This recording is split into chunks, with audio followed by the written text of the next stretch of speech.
বাড়িতে যদি কোনোদিনও চটপটা কিছু খেতে ইচ্ছা করে তাহলে এই সুইট কর্ন চাটটা একবার নিশ্চয়ই বানিয়ে দেখো। এটা যেমন বাড়িতে খুব সহজেই তৈরি হয়ে যায়, তেমনি খেতে লাগে কিন্তু অসাধারণ। তাহলে চলো আর দেরি না করে এটা বানাতে আমাদের ঠিক কি কি লাগছে সেটা দেখে নিই। আর আমি সুস্মিতা তোমাদেরকে আমার চ্যানেল ইয়ামিটস বাংলাতে স্বাগত জানাই। এই রেসিপিটার জন্য প্রথমেই আমি এখানে গ্যাস জ্বালিয়ে একটা কড়াইতে কিছুটা পরিমাণ জল গরম বসিয়ে দিয়েছিলাম। এবার ওই জলের মধ্যে আমি দিয়ে দেব 1 চামচ পরিমাণ নুন আর দিয়ে দেব মেজারমেন্ট কাপের প্রায় 1 কাপ পরিমাণ সুইট কর্ন। এবার আমাদের সমস্ত কিছুকে হালকা হাতে একবার নাড়াচাড়া করে নিতে হবে। এবার আমাদের এই সুইট কর্নগুলোকে কিন্তু মিডিয়াম টু হাই ফ্লেমে বয়েল করতে হবে। বেশ কিছুক্ষণ ধরে জলের মধ্যে ফোটার পর যখনই সুইট কর্নগুলো সেদ্ধ হয়ে যাবে তোমরা দেখবে সুইট কর্নগুলো কিন্তু জলের উপরের দিকে ভেসে উঠবে। বেশ কিছুক্ষণ ধরে জলে ফোটানোর পর আমাদের প্রায় সমস্ত সুইট কর্নগুলোই জলের ওপর ভেসে উঠছে, তার মানে আমাদের সুইট কর্নগুলো কিন্তু পারফেক্টলি বয়েল হয়ে গেছে। এবার আমাদের এগুলোকে সাথে সাথে একটা স্ট্রেনারের সাহায্যে স্ট্রেন করে নিতে হবে। স্ট্রেন করবার পর এটাকে আমি হালকা ঠান্ডা হতে রেখে দেব কিছুক্ষণের জন্য।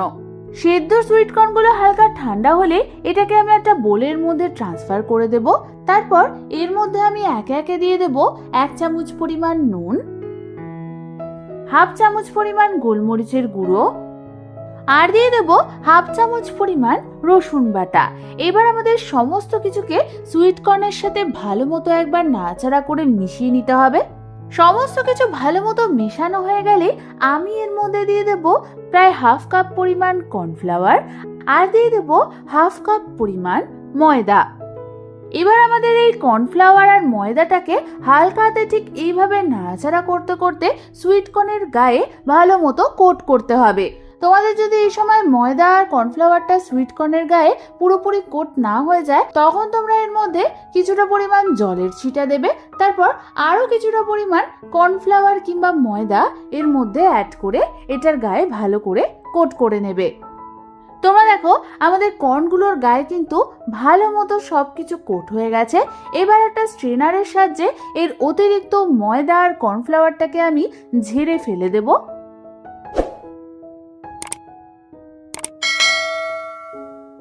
এবার আমি অন্যদিকে গ্যাস জ্বালিয়ে একটা কড়াইতে ডিপ ফ্রাইং এর জন্য কিছুটা পরিমাণ সাদা তেল গরম বসিয়ে দিয়েছিলাম। তেলটা ভালো মতো গরম হলে প্রথমেই আমি এর মধ্যে 2 খানা কর্ন ছেড়ে দেখব যে এগুলো উপরে ভেসে উঠছে কিনা। তোমরা দেখো আমাদের তেলটা কিন্তু পারফেক্টলি গরম হয়ে গেছে। এবার আমি এর মধ্যে কোট করে রাখা সুইট কর্নগুলোকে অল্প অল্প করে এইভাবে ঝাঁঝরির সাহায্যে ছেড়ে দেব। তোমাদের এখানে একটা কথা বলে রাখি, এই সুইট কর্নগুলো ভাজবার সময় কিন্তু অনেক সময় ফেটে ওঠে, তাই এটাকে ভাজবার সময় কিন্তু তোমরা ঢাকনার সাহায্যে এটাকে ঢেকে রাখবে। এবার আমাদের হালকা হাতে নাড়াচাড়া করতে করতে এই সুইট কর্নগুলোকে মিডিয়াম টু হাই ফ্লেমে ভালো মতো ভেজে নিতে হবে যতক্ষণ না এটা গোল্ডেন কালার হচ্ছে। বেশ কিছুক্ষণ ধরে ভাজবার পর তোমরা দেখো আমাদের সুইট কর্নের কোটিং গুলো কিন্তু ক্রিস্পি হয়ে গেছে আর গোল্ডেন কালারও চলে এসেছে। ঠিক এই সময় আমাদের এটাকে তেল থেকে তুলে একটা অন্য পাত্রে নামিয়ে দিতে হবে। এবার ঠিক একই পদ্ধতিতে আমি বাকি সুইট কর্নগুলোকেও ভেজে নেব।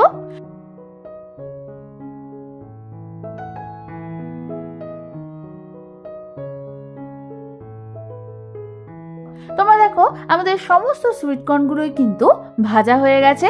এবার এই ভেজে নেওয়া সমস্ত সুইট কর্নগুলোকে আমি একটা বোলের মধ্যে ট্রান্সফার করে দেব।